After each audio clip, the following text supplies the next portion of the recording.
Justin, we'll get to this crazy box score in a moment, but an overarching comment. How important do you feel that victory might be? 2 weeks pouring yourself into getting better, resetting, going again, to win that as opposed to losing in overtime. How big do you feel that W, as ugly as it is in elements, could be? The W for us was huge for the fact that, losing 3 games in a row going into the break. In this league, we could not lose this. We felt if we lost this game, then it's just we're too deep in the hole to kind of come out statistically, realistically, et cetera, et cetera. So we really focused on winning this game today. The way it was not kind of how we planned on being it, but I'm really proud of how my team fought through it and how we started the game. And so we understand there's a lot of things that we need to clean up, but at the end of the day, the gutsy win was huge for my group. Start was fantastic, 31-13. That's the Phoenix lowest first quarter of the season. So, if you just simulate the first quarter, what jumped off the page to you? For us, the intensity first of all, then understand that we wanted to win the game. We came out with emotions of like, hey, let's push the tempo, handle their press, find ways to attack inside the paint, and play together. And those are some things that we were doing inconsistently in the first half of the season. I think the first quarter all the way to the third that we kept that momentum and kept that positivity. So, like I said, in basketball's game of runs, there's a lot of things that we got to clean up, but it's an effort part and the will to want to win. I felt that guys showed that. Leading by 15 at halftime, then 20 in the third quarter. How were you feeling? What were you seeing midway through the third, out by 20 points? I felt that we were still down mentally. Right now with this league, you have too many good players and too many good coaches and teams that can find a way to get back in the game. And so my message to my team was like, hey, we didn't do anything yet. We just got to keep putting pressure on them, keep finding a way to cleaning up the boards, which we eventually didn't do. But at the end of the day, we got to stick together because there's still time on the clock and we're still in the game. Biggest bugbear is the turnovers still.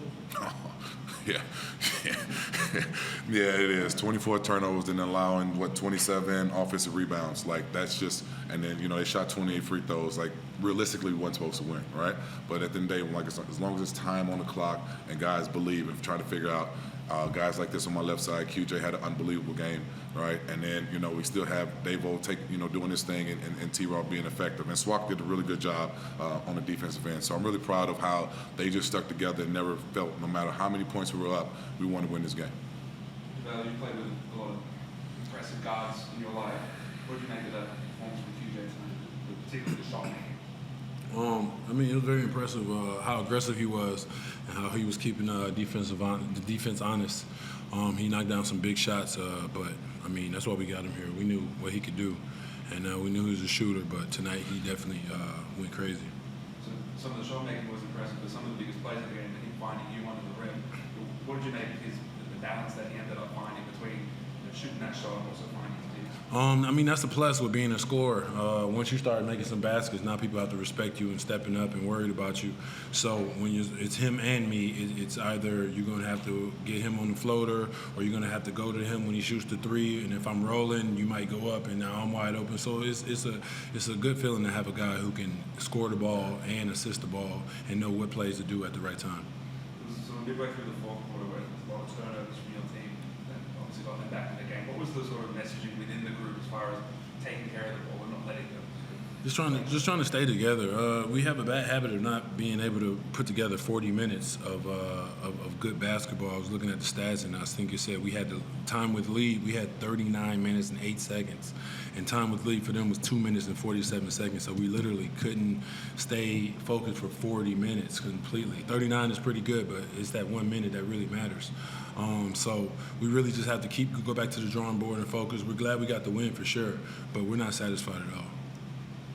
As argues, I guess, as you mentioned, it's super important for you guys. It's very super important. Teams like New Zealand winning games, Brisbane's getting tougher, so we're all in the same boat, the 4, 5, 6, and 9, and 10. So, if they win, we got to find a way to win to keep ourselves in the race. So this is very important for us to get this win, and we're moving on to the next one. Even though we had a lot of flaws here, but there's a lot of positive stuff that we could build off of. Like JaVale said, we led for 39 minutes of the game. Now we're 52 seconds away from closing it, and we got to do better. Obviously, no time for rest. Playing an overtime game Saturday as well, and then you played it Thursday. But they're at home, I guess. Important games for us. Yeah, it is. I mean, Kansas is going to be tough, ready to come if Wartburg is ready to go or not. But at the end of the day, they're a tough-minded team, ready to come in here and they're fresh, right? Ready to come in and play. And we played a lot of guys extensive amount of minutes. Unfortunately, we couldn't.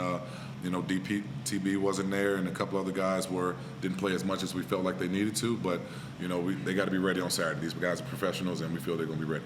Can you tell us more about Cody? Just a family emergency. Unfortunately, came up late, and we just keep him in our prayers and things like that. He'll be fine. JaVale, there's a thought that overtime favours the team with momentum, which was South East Melbourne coming at you late. How were the Hawks able to get back in it in overtime? I feel like it was 0-0 once we got to overtime, so we got a clean slate. And basketball guys gave us another chance to clean up our mistakes in that first, 40 minutes. We came out there strong and we came out there focused, so we got the win. Justin, what's QJ's ceiling, do you think? How good a scorer can he be consistently in this league? You seen it tonight, man. He's electric. He's electric. I mean, we brought him off the bench and he played 31 minutes, including overtime. So he had the same amount of points that they did in the first quarter. So he's just electric, and he's finding his way. He's getting better in shape, as you see, and he's finding his teammates. So just like everybody else, we just want to make sure you value the possessions, and keep taking the shots that the defense give you instead of looking for shots that you want. But QJ has been great. Just like everybody else, we're putting it together day by day. And this win helps. Did you have a bit of a heart palpitation when you got that massive rebound and threw us right back to? Yeah, my soul's still in the WEC Center somewhere floating around. But that's the type of stuff we have to deal with here and there. But guys want to make home run plays, but understand we might not need it all the time. And we just cherish the basketball and we'll just go from there. JJ, how close do you think you are to finding the identity of this team? Some of the rotations that you played great at first half minutes, and then you're sprinkled in Johnny and Harry in the third quarter. How close are you to finding sort of perfect mix? I mean, we're getting there, but always we get a different, we hit another speed bump. Unfortunately, JB over the break, towards Achilles, and then last second TB got scratched, and we're looking at our DPs and IRs who were just supposed to be there as fillers, and so but they work their butt off every day in practice, so the trust is there within me. But we're getting there. We're getting there. As long as we try to find a way to keep staying healthy and consistent, our rotations will be fine. JaVale, I think at the end of the regulation you had a sort of full court shot. Did you sort of think that you might do it again? We didn't want to rely I on looked it. on the stat and it said I was 0 for 1 for 3, and I was thinking when did I shoot a 3? And I was like, I threw that dumb shot at the end. Messed up his statistics. Messed it up, yeah.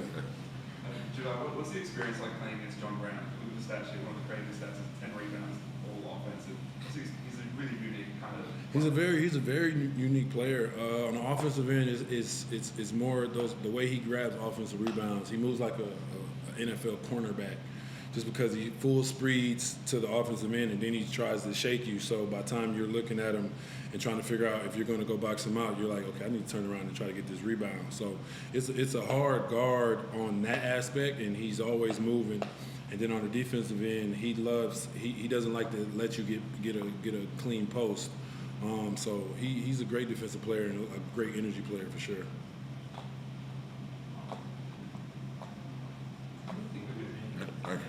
Appreciate it.